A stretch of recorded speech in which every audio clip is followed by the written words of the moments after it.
This is everyone's favorite pineapple under the sea, 124 Conch Street, the one we all grew up with. Or is it? Okay. Let me explain. Do you recognize this room?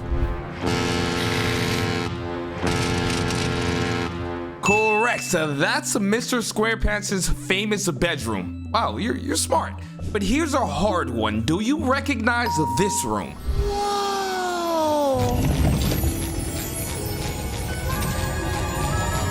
No, I don't either because it only appeared one time in the entire series, then disappeared. So today I'm showing you why a sponge's house underwater just doesn't make any sense.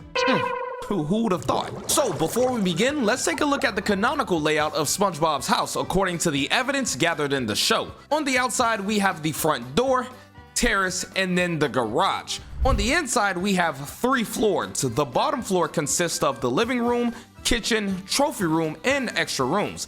The second floor contains the gym, library, staircase that leads up to the final floor, the 3rd floor, containing the master bedroom, bathroom, and a closet. So what's strange about an underwater pineapple home? Let's talk about SpongeBob's gym, one of the most mysterious rooms in the series. Taking a look at the layout of his house, the gym can be seen on the 2nd floor, and it's confirmed in the episode Pinned. I wonder what kind of fun stuff is up there.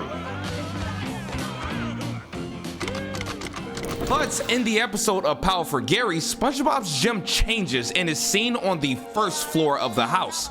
All right, Gary, you have left me no choice. Gary!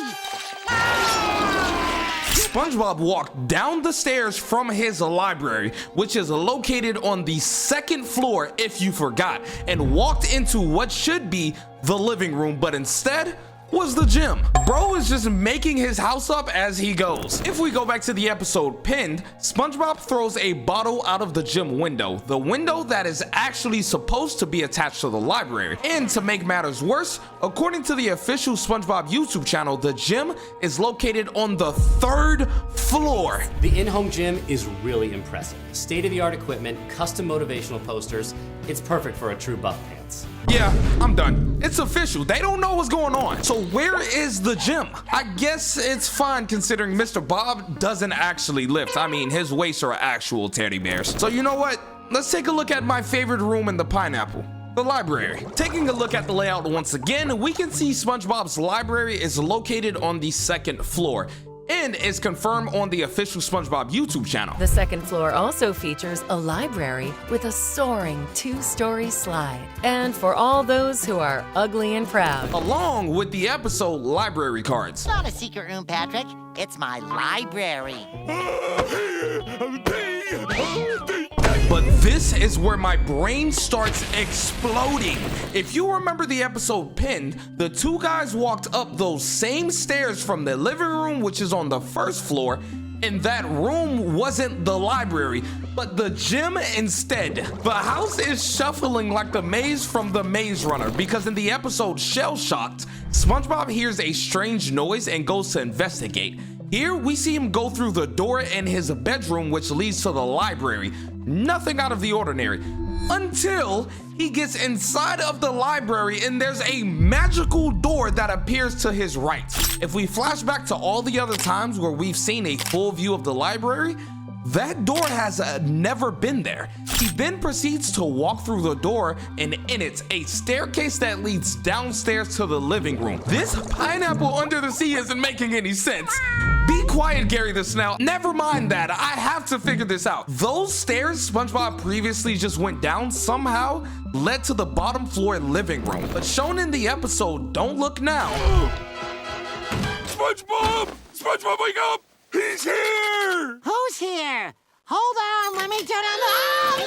Those stairs led to the bedroom. SpongeBob, your house might be alive. Get in your boat and drive away as far as you... Well, bro can't drive. Oh yeah, he's screwed. For one, he doesn't have his boating license, and 2, the door next to the garage is there, and sometimes it's not, so that may be a problem. Let's take a look, shall we? Taking a look at our handy dandy blueprint of his house, we can see his garage located on the ground floor. Wait, why does he have a garage? He doesn't have a license or a boat. Well, maybe that's a good thing.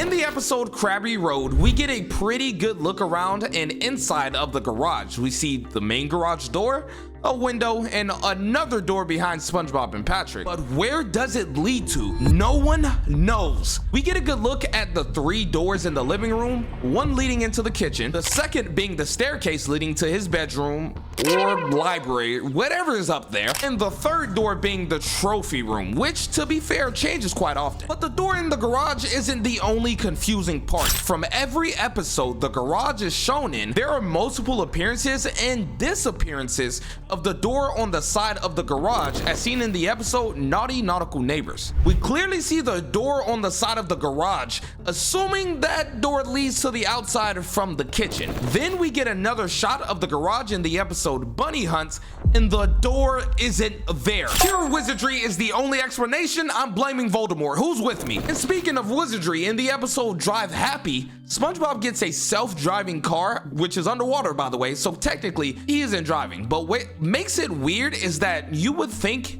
he would park the car in the garage considering, well, it's a garage. But no, the show just straight up put a new driveway where Squidward's house used to be, which I find hilarious. And oh, what's that? The door on the side of the house is missing again. I might have to see a therapist after this video. I won't even lie to you. But moving on to the only room in the house that has stayed where it always has, the terrace. I bet you didn't even know this luxury pineapple had one. Our final time looking at our blueprint, we can see the terrace located on the roof. We can see SpongeBob go on the terrace for the first time in the episode Jellyfish Jam while running from a horde of angry jellyfish.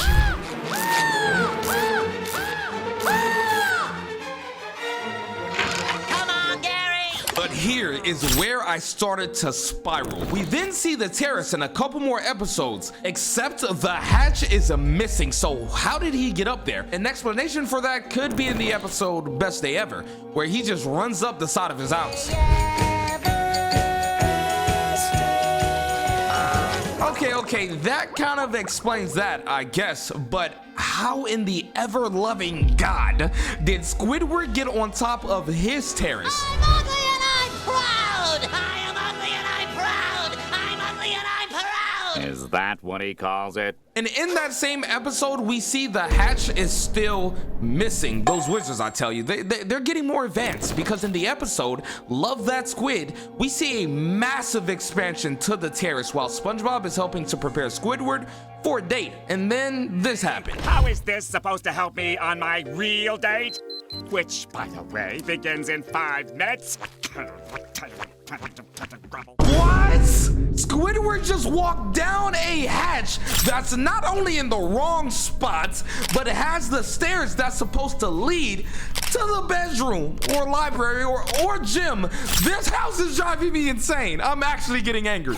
Wait, SpongeBob has an attic? Put off cleaning my attic for way too long. Yeah, I quit. So how does SpongeBob's house actually work? There are only 2 logical answers. The first is it simply doesn't. It doesn't make any sense, but neither does a sponge living in a pineapple that's underwater. And the second answer, it's simply magic. If you enjoyed the video and want more SpongeBob, be sure to subscribe and check out my other videos, please. I'll give you a cookie.